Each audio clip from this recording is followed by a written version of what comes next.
दोस्तों, ऋषि सुनक की तरह एक और भारतवंशी अभी यूरोप के एक देश के प्रधानमंत्री बन चुके हैं। इस शख्स का नाम है लियो वराडकर और ये यूरोपियन कंट्री आयरलैंड के नए प्रधानमंत्री हाल ही में बने हैं। भारत के मुंबई में रहने वाले उनके पिता अशोक 1973 में आयरलैंड शिफ्ट हो गए थे। ऐसा नहीं कि लियो पहली बार आयरलैंड के प्रधानमंत्री बने हैं। इन्हें अपने पॉलिटिकल करियर में दूसरी बार प्रधानमंत्री के पद संभालने का मौका मिला है और इस बार भारत के प्रधानमंत्री नरेंद्र मोदी ने भी उन्हें बधाई दी है। हमारे देश के पीएम का इस अवसर पर यह कहना था कि लियो वराडकर को दूसरी बार प्रधानमंत्री बनने पर बधाई।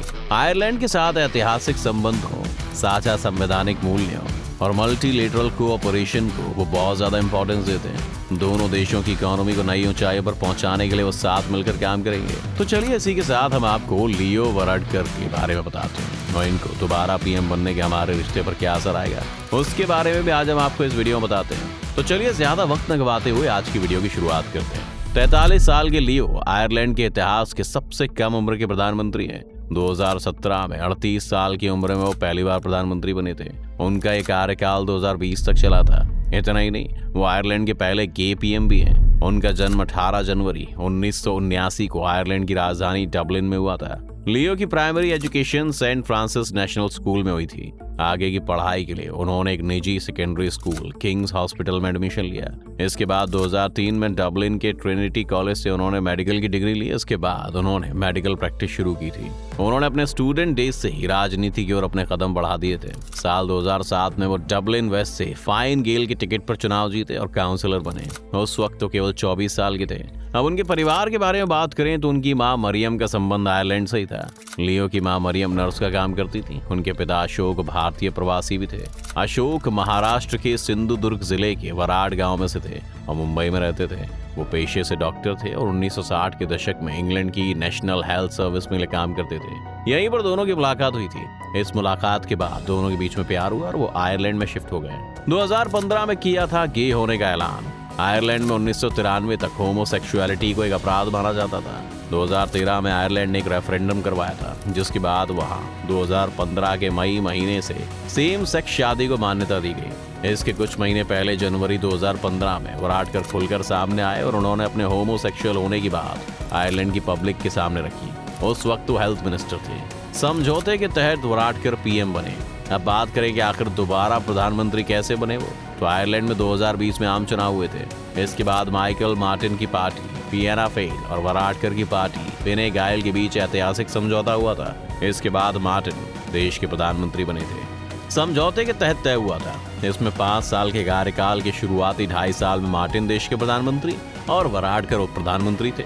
2.5 साल पूरे होने के बाद दोनों ने एक दूसरे की जगह ले ली। वराडकर की राजनीतिक उपलब्धियां। जिस वक्त वराडकर पहली बार प्रधानमंत्री बने थे, उस वक्त ब्रिटेन ब्रेक्सिट लागू करने की तैयारी में था और आयरलैंड उसके साथ सीमा पार व्यापार को लेकर चर्चा कर रहा था। वराडकर के नेतृत्व में आयरलैंड ने ब्रिटेन से बात की ताकि दोनों के बीच सीमा पर लोगों के आने जाने को लेकर सख्त पाबंदियां न लगाई जाएं। इसके बाद जब 2020 में चुनाव हुआ तो वराडकर देश के नए डिप्टी प्रधानमंत्री चुने गए। देश इस समय कोविड महामारी से जूझ रहा था। वराडकर की चुनौतियां बढ़ गई थी। उन्होंने पाबंदियां लगाते वक्त कहा था कि वर्क फ्रॉम होम जल्दी आम हो जाएगा। 2013 में डॉक्टर के तौर पर प्रैक्टिस छोड़कर वराडकर महामारी के दौरान मार्च 2020 में एक बार फिर प्रैक्टिस में लौटे। संकट से निपटने के लिए डॉक्टरों की जरूरत को देखते हुए उन्होंने हफ्ते में एक बार लोगों का इलाज करने का फैसला किया था। इस समय वो अक्सर फोन पर लोगों को सलाह देते थे। इनकी पॉलिटिक्स में अचीवमेंट्स को जानने के बाद अब हम आपको इनकी जिंदगी के एक और पहलू के बारे में बताते हैं। 2019 में आयरलैंड के प्रधानमंत्री लियो वराडकर नए साल का उत्सव गोवा में मनाने गए थे। उस समय वो निजी यात्रा पर भारत आए हुए थे। उनकी यात्रा के दौरान किसी तरह की आधिकारिक कार्यक्रम की कोई योजना नहीं की गई थी। वो अपने परिवार के साथ 1 जनवरी तक गोवा में रहे। इसी के साथ वराडकर अपने परिवार के सदस्यों के साथ महाराष्ट्र के सिंधुदुर्ग जिले में स्थित अपने होम टाउन वराड भी गए थे।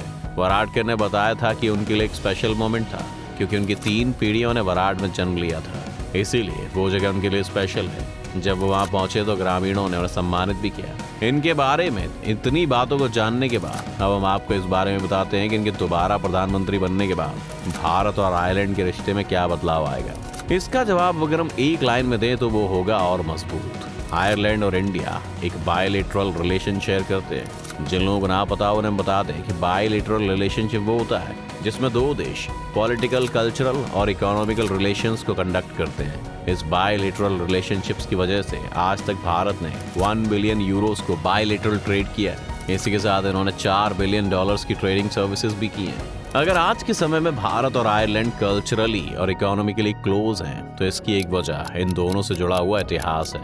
ये दोनों ही देश ब्रिटिश एम्पायर के रूल के अंडर थे, तो शुरुआत से इन दोनों देशों का स्ट्रगल एक जैसा रहा था। भारत के कॉन्स्टिट्यूशन के कई प्रोविजंस को आयरलैंड के कॉन्स्टिट्यूशन से बनाया गया है। इससे आप समझ सकते हैं कि दोनों देश अपनी आजादी की शुरुआत से काफी करीब रहे हैं। खैर, अब हम उस समय से काफी आगे आ चुके हैं और अब कई एक्सपर्ट्स का मानना है कि अब भारत और आयरलैंड को अपने रिश्ते को एक नए नजरिए से देखने की जरूरत है। इस समय भारत को आयरलैंड से आ रही अवेलेबल अपॉर्चुनिटीज पर ज्यादा फोकस करने की जरूरत है। आयरलैंड एक ऐसा देश है जिसकी पॉपुलेशन 50 लाख से ज्यादा है और यहाँ 23 लाख वर्कर्स हैं। इसी वजह से वो अपनी इकोनॉमी को $500 ट्रिलियन के करीब ले आए।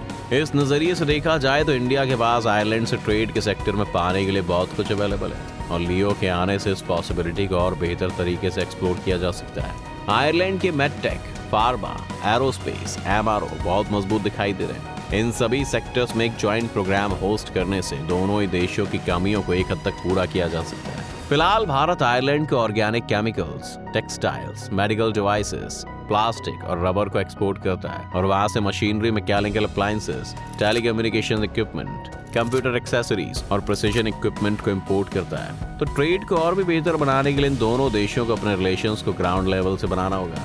ये प्रोग्राम इन सभी चीजों में कंट्रीब्यूट करने में मदद करेंगे। इसी के साथ भारत ने आयरलैंड के एमपीज और मेजर बिजनेस एसोसिएशंस के साथ कांटेक्ट बनाना शुरू कर दिया है। इन सभी लोगों तक पहुंचने में अब और भी आसानी होगी क्योंकि आयरलैंड के नए पीएम भी भारत से अच्छे संबंध बनाने में इंटरेस्टेड है और इस इंटरेस्ट का फायदा इंडिया को उनके करंट प्रोजेक्ट्स में दिखाई देगा, जैसे कि make in India, digital India, clean India, smart city.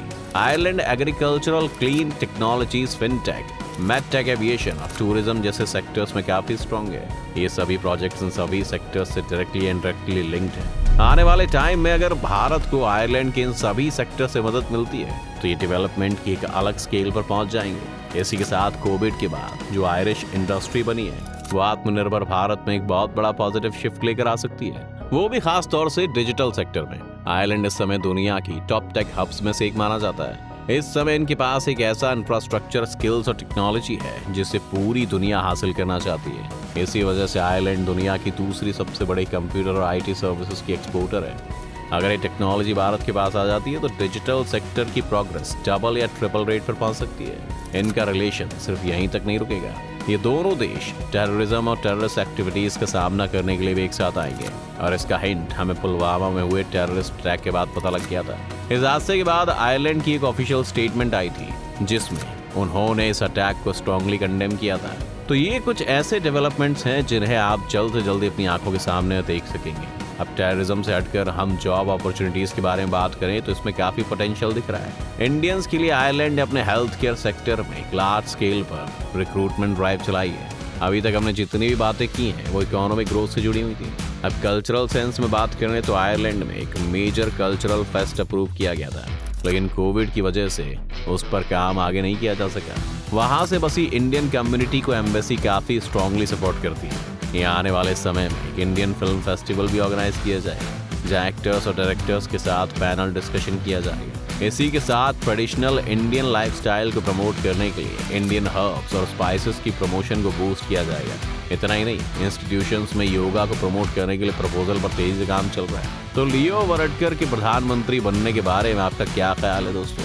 क्या आपको लगता है कि आयरलैंड और इंडिया एक स्ट्रॉन्ग रिलेशनशिप बनाएंगे या नहीं? आप हमें हमारे व्यूज कमेंट सेक्शन में बताएं। अगर आपको वीडियो पसंद आई हो तो लाइक और शेयर का बटन जरूर दबाएं। बाकी जितने भी लोग हमारे चैनल पर पहली बार आए, सब्सक्राइब और बेल आइकन का बटन दबाएं ताकि हमारे आने वाली सभी वीडियोस का नोटिफिकेशन आपको सबसे पहले मिले।